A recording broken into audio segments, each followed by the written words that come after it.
नमस्कार दोस्तों, आप सभी को पॉलिटिकल विंग्स यूट्यूब चैनल में स्वागत है। दोस्तों, आज आपको जयप्रकाश नारायण के बारे में बताऊंगा। दोस्तों, जयप्रकाश नारायण को लोकनायक के नाम से भी जाना जाता है। इनका दोस्तों पूरा नाम लोकनायक जयप्रकाश नारायण था। जयप्रकाश नारायण का जन्म बिहार राज्य के छपरा जिले के सिताब दियारा नामक गांव में हुआ था। दोस्तों, ये अभी यूपी और बिहार के जो बॉर्डर है वहाँ पे स्थित गांव है। इसका कुछ पार्ट दोस्तों बिहार में पड़ता है और कुछ पार्ट यूपी में पड़ता है। अब जयप्रकाश नारायण का जन्म 11 अक्टूबर 1902 ईस्वी को हुआ था और दोस्तों 19 वर्ष की अवस्था में ही इन्होंने गांधी जी के असहयोग आंदोलन में शामिल हो गए थे। जयप्रकाश नारायण के माता का जो नाम था फूल रानी देवी तथा उनके जो पिता का नाम था देवकी बाबू। दोस्तों, जयप्रकाश नारायण के जो भी सिद्धांत हैं वो दोस्तों उनके सिद्धांत को 3 भाग में बांट सकते हैं। वैसे दोस्तों, जयप्रकाश नारायण एक समाजवादी विचारक थे। जयप्रकाश नारायण के समाजवादी विचारों को 3 भागों में बांटा जा सकता है। एक तो मार्क्सवादी समाजवाद, दूसरा दोस्तों लोकतांत्रिक समाजवाद एवं तीसरा गांधीवादी समाजवाद या दोस्तों सर्वोदय। ठीक है। जयप्रकाश नारायण के मार्क्सवादी समाजवाद के बारे में अब अध्ययन करेंगे। दोस्तों, 1929 ईस्वी में वह इंग्लैंड से शिक्षा लेने के पश्चात जब भारत आए तो अंग्रेजों को मार्क्सवादी विचारों द्वारा एवं क्रांतियों के द्वारा भारत से बाहर निकालने का प्रयत्न किया। दोस्तों, उन्होंने जो भी मार्क्सवादी विचार पढ़े थे और उसका प्रयोग करके वो दोस्तों ब्रिटिशर को भारत से मुक्त करना चाहते थे। ठीक है दोस्तों, यानी कि भारत को एक स्वतंत्र देश बनाना चाहते थे मार्क्सवादी जो सिद्धांत था उसका प्रयोग करके। नेक्स्ट है दोस्तों, जीवन के प्रारंभिक दिनों में वो मार्क्सवादी सामाजिक विचारक थे, यानी कि उस समय जब उनकी राजनीतिक करियर की शुरुआत थी दोस्तों, उस वक्त वो दोस्तों मार्क्सवादी विचार से काफ़ी ज़्यादा प्रभावित थे। फिर दोस्तों, जयप्रकाश नारायण ने स्पष्ट तौर पर स्वीकार किया था कि समाजवाद और मार्क्सवाद के सिद्धांत भारत के लिए उपयोगी है, यानी कि दोस्तों वो भारतीय सामाजिक व्यवस्था में या जो राजनीतिक व्यवस्था है उसमें समाजवाद को और जो मार्क्सवाद है उसे काफ़ी महत्वपूर्ण मानते थे। दोस्तों, अभी तक पॉलिटिकल विंग्स यूट्यूब चैनल को सब्सक्राइब नहीं किया है तो दोस्तों इसे सब्सक्राइब कर दीजिए और पॉलिटिकल विंग्स यूट्यूब चैनल के साथ जुड़ जाइए। दोस्तों, जयप्रकाश नारायण के लोकतांत्रिक समाजवाद का इनका जो दूसरा चरण था उसमें दोस्तों ये क्या बताते हैं कि समाजवादी विचार के जो दूसरा चरण है वो दोस्तों जयप्रकाश नारायण का यह दूसरा चरण है लोकतांत्रिक समाजवादी विचार। ठीक है। और इस चरण में जयप्रकाश नारायण ने समाजवाद को भारतीय परिस्थितियों के अनुकूल परिभाषित किया एवं उसके प्रयोग पर बल दिया।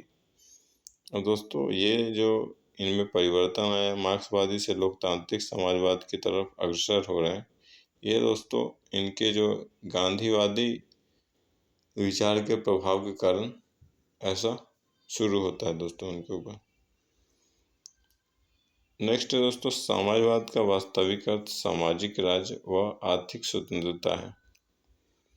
अब ये ऐसा समाजवाद चाहते थे जिसमें जो जनता है उसको आर्थिक स्वतंत्रता मिले। ठीक है। और एक सामाजिक राज्य का निर्माण किया जाए। साम्राज्यवाद की स्थापना के लिए हिंसक साधनों का इस्तेमाल करना अनुचित है। दोस्तों, जब वो अपने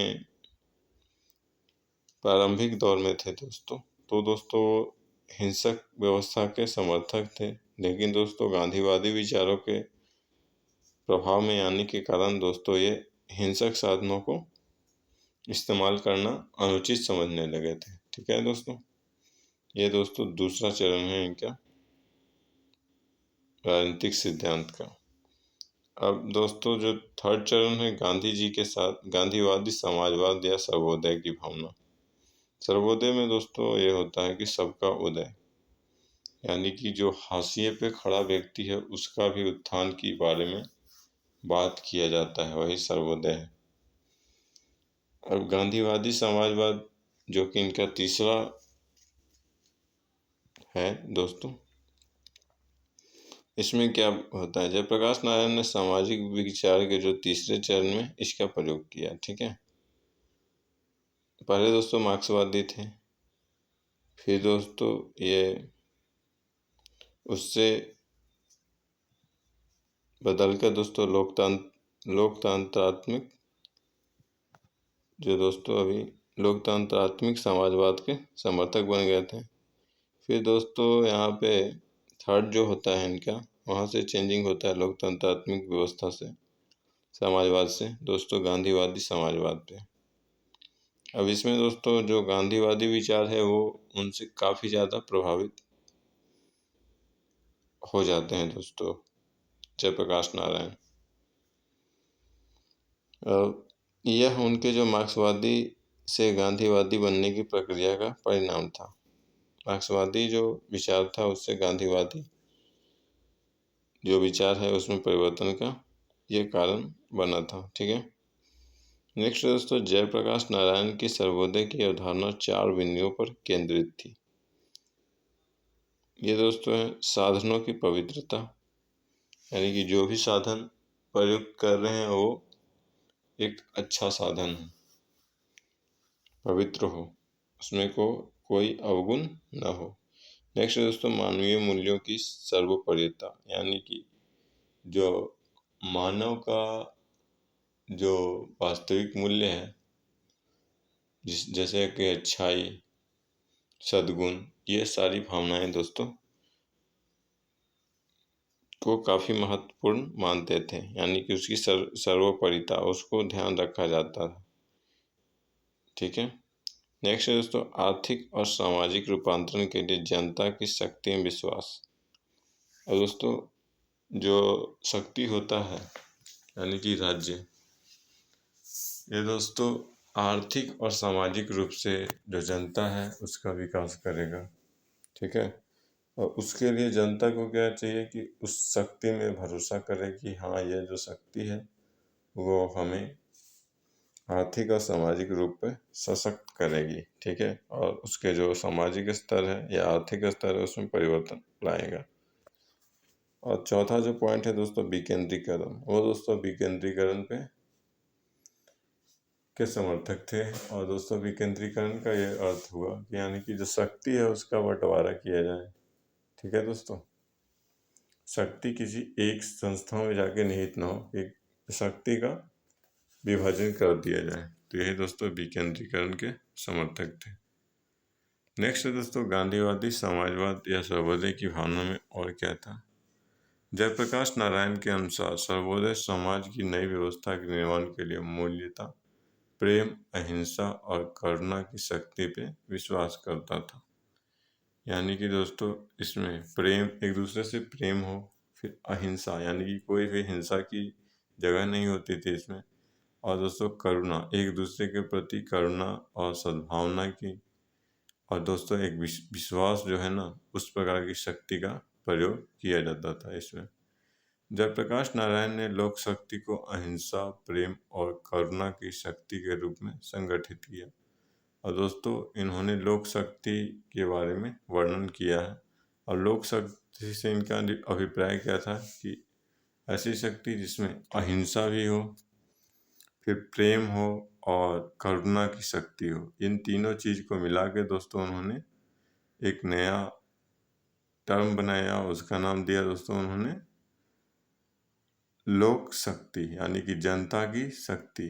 जनता की शक्ति में क्या आया? अहिंसा, प्रेम और करुणा, एक दूसरे के लिए करुणा की भावना रखना, ये दोस्तों लोक शक्ति के अंतर्गत आया।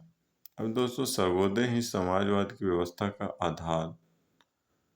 अब जो सर्वोदय जो समाजवाद की व्यवस्था है उसमें दोस्तों प्रतियोगिता नहीं किया जाएगा एक दूसरे के बीच, बल्कि सहयोग पर आधारित सामाजिक अर्थव्यवस्था होगा, यानी कि एक दूसरे का सहयोग किया जाएगा और उस प्रकार की अर्थव्यवस्था बनेगा। ये नहीं कि पूंजीवादियों की तरह दोस्तों कि एक दूसरे के बीच कंपटीशन हो, ऐसी अर्थव्यवस्था वो नहीं बनाना चाहते थे।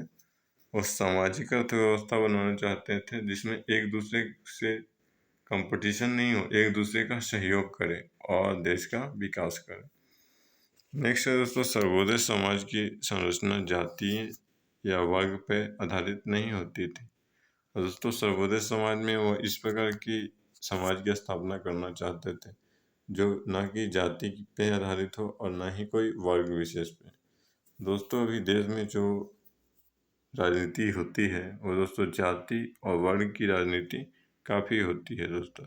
इससे दोस्तों काफ़ी ज़्यादा नुकसान होता है और भारत ने दोस्तों एक नुकसान देख लिया है जो कि दोस्तों वर्ग की जो राजनीति है उसके कारण हुआ था दोस्तों भारत और पाकिस्तान का विभाजन।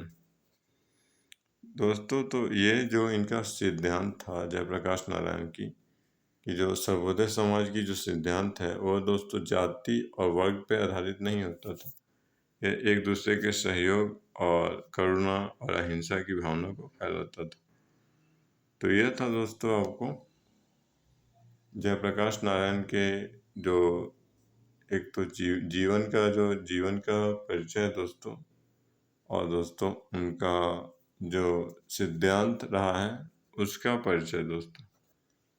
तो आशा करते हैं दोस्तों आपको वीडियो पसंद आया होगा और पॉलिटिकल विंग्स को दोस्तों अगर वीडियो पसंद आया तो लाइक करिए और दोस्तों वीडियो को लाइक करिए, शेयर करिए और दोस्तों अपना कमेंट करिए, जो विचार है उसके रिगार्डिंग आप दोस्तों कमेंट कर सकते हैं और पॉलिटिकल विंग्स यूट्यूब चैनल को सब्सक्राइब कर सकते हैं।